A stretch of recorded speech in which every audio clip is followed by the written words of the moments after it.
Yosh, j'espère que vous allez bien, on se retrouve pour mon achat manga. Et quoi, comment ça il est pas gros? Mais c'est que vous voyez pas tout à la caméra. Vous allez voir. On commence tout d'abord avec le tome 7 de Isaac, qui est plutôt impressionnant sur sa fin, qui m'a totalement laissé sur le cul. Après, il y a un truc qui m'a choqué, et en fait c'est comme ça dans tous les autres, mais je trouvais ce tome pas vraiment fini en termes de dessin, parce qu'il y a très peu d'ombre. Mais en fait c'est comme ça depuis le départ, mais là ça m'a choqué. Sinon c'est toujours aussi bien, hâte de voir le tome 8, et comment va se dérouler la suite, parce que comme je vous dis, cette fin était un peu choquante. Ensuite le tome 4 de Apo-Sims, qui était aussi très sympa. Je m'attendais pas à voir en fait de nouveaux personnages intégrer ce tome 4, donc on en a deux nouveaux, des marionnettes donc, et un qui a suivi un traitement un peu chelou, et le deuxième qui vient de nulle part à peu près. C'est toujours un peu bizarre comme œuvre, je suis pas vraiment habitué à Tsunomu Nihei, qui est un auteur, donc l'auteur préféré de Jérôme JDMP, une petite dédicace à toi. Il connaît beaucoup plus les œuvres de cet auteur, moi c'est ma première œuvre. Bon, à ce qui paraît c'est pas sa meilleure œuvre de lui, mais moi je l'aime bien. Les dessins sont toujours très épurés, les combats sont sympas, il y a de la dynamique, il y a un peu de stratégie, mais le problème c'est qu'elle n'est pas assez longue. Les combats sont trop expédiés et ça c'est dommage. Donc hâte de voir la suite dans le tome 5, mais voilà, c'est pas le manga de l'année, mais c'est sympa, ça se lit très rapidement et ça fait plaisir d'avoir une petite histoire de science-fiction. Voilà pour le tome 4 avec des super belles images au départ, en couleur. La nouvelle grosse série de chez Kazé, qui est déjà à son 5e tome, que j'adore, donc Hell's Paradise, le tome 5. On vient de terminer un gros combat. Il y a eu des pertes, ça a été compliqué, et on a appris beaucoup de choses sur l'énergie. Le Tao, ou ils l'appellent le Ki, ils ont plusieurs façons de l'appeler. Donc ça c'était cool d'avoir un peu plus de connaissances sur cette énergie et de savoir comment elle fonctionnait, justement avec le fait qu'elle est compatible ou pas avec les utilisateurs. Donc ça c'était cool, les graphismes sont toujours aussi magnifiques et les combats en jettent toujours autant. Et on termine ce tome avec l'expédition d'une nouvelle horde de personnages tous plus cinglés que les autres, pour essayer d'aller aider. Mais on sait très bien que ça va être tout l'inverse. Comme vous le saviez, vous aussi, le tome 5 avait droit à sa jaquette alternative, un peu plus pétillante, un peu plus colorée.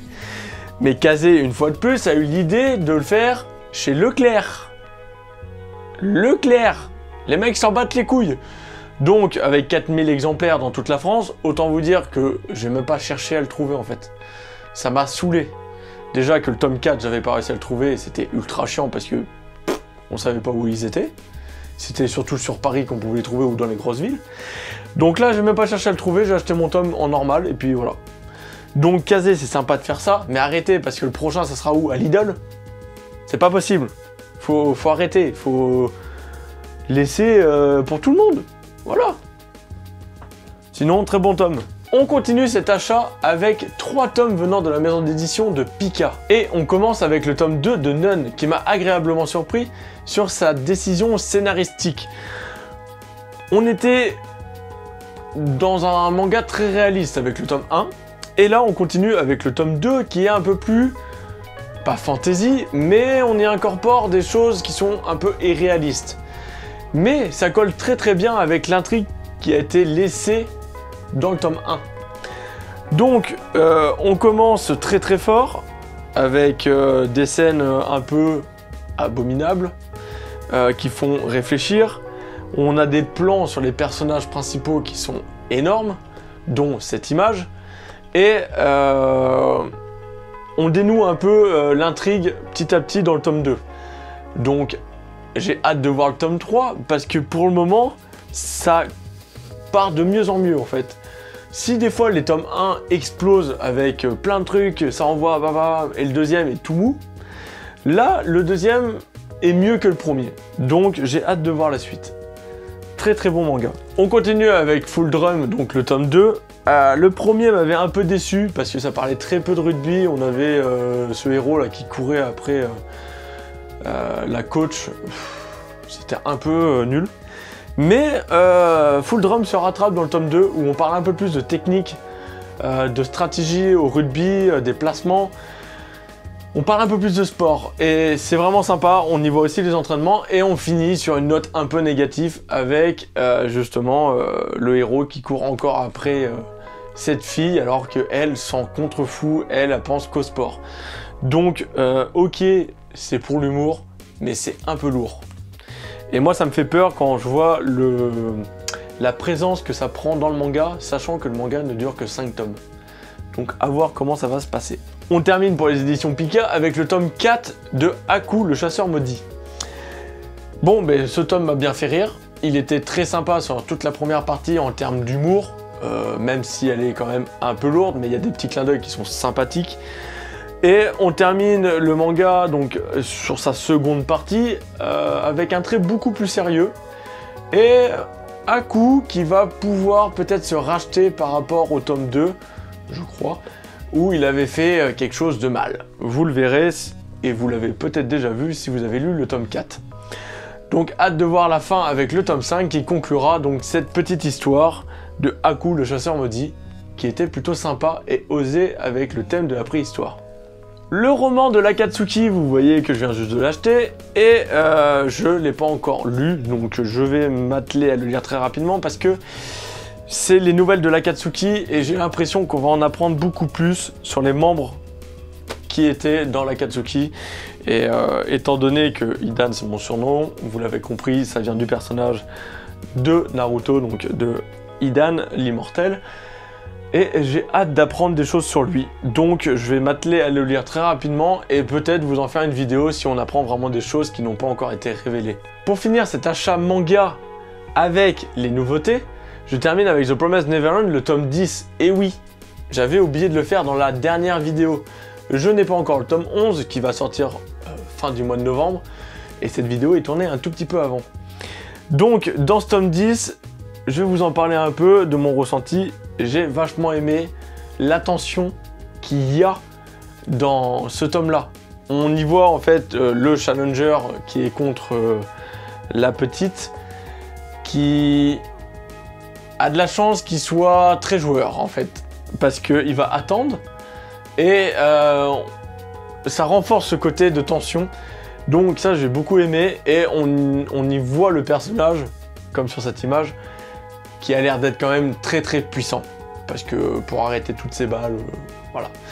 Donc ça c'était cool. On voit entrer en scène des personnages qu'on s'attendait ou pas de les voir à ce moment-là. Donc ça c'est plutôt sympa. Et The Promised Neverland c'est toujours aussi cool en termes de stratégie et tout. Il y a des rebondissements, c'est un peu pas gore mais il y a des tragédies qui arrivent. Voilà, c'est quand même très très cool, donc j'ai hâte de voir le tome 11 là. Il va envoyer du lourd je pense. C'était un gros achat manga grâce à Taku parce que mon cher ami Taku m'a trouvé toute la saison 2 de Hippo no Hajime. Mais ce n'est pas fini, attendez. Il m'a trouvé toute cette série pour pas cher à Happy Cash. Donc, bah, je lui ai dit, vas-y, prends-les-moi. Parce que je venais tout juste de finir la première saison de Hippo. J'avais bien aimé. Je me suis dit, bon, pour le prix, on va la prendre. Surtout qu'il n'y a que 16 tomes. Donc, je l'ai pris. Et j'ai été agréablement surpris. Parce que c'est toujours aussi bon. C'est même mieux, la saison 2, elle était plus courte, plus condensée, et on voit que l'auteur maîtrisait beaucoup plus son sujet. On va suivre des anciens, des nouveaux personnages, et George Morikawa a pensé dans cette saison 2 à incorporer un personnage jeune, joyeux, et un peu tout en conneries, mais qui a énormément de potentiel, ce qui va rajouter un élément qui manquait dans la saison 1, justement un peu plus d'humour, et un peu plus de gaieté. Un peu moins de sérieux justement. Et ça fait plaisir, ça fait du bien. On lit l'œuvre beaucoup plus facilement. Et ces 16 tomes condensés nous permettent de voir énormément de choses comparé à la saison 1 où c'était centré sur Hippo à fond, à fond, à fond, à fond.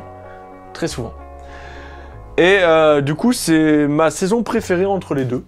Je sais pas si je continuerai sur la saison 3, mais ce que j'aime beaucoup dans Ippo no Hajime, c'est pas les combats, même s'ils sont génialissimes, c'est pas les combats.